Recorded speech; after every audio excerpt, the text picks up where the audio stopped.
PaleoFAIL number 6. Everything prehistoric is a dinosaur. This myth falls under the same explanation as the flying and aquatic dinosaur myth. Over Earth's history, billions and probably trillions of species and genera have come and gone. Only a fraction belong to the clade Dinosauria.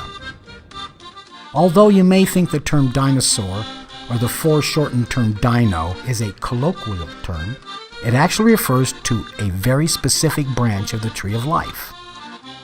No, Pteranodon, Dimetrodon, their ilk, as well as woolly mammoths, are not dinosaurs.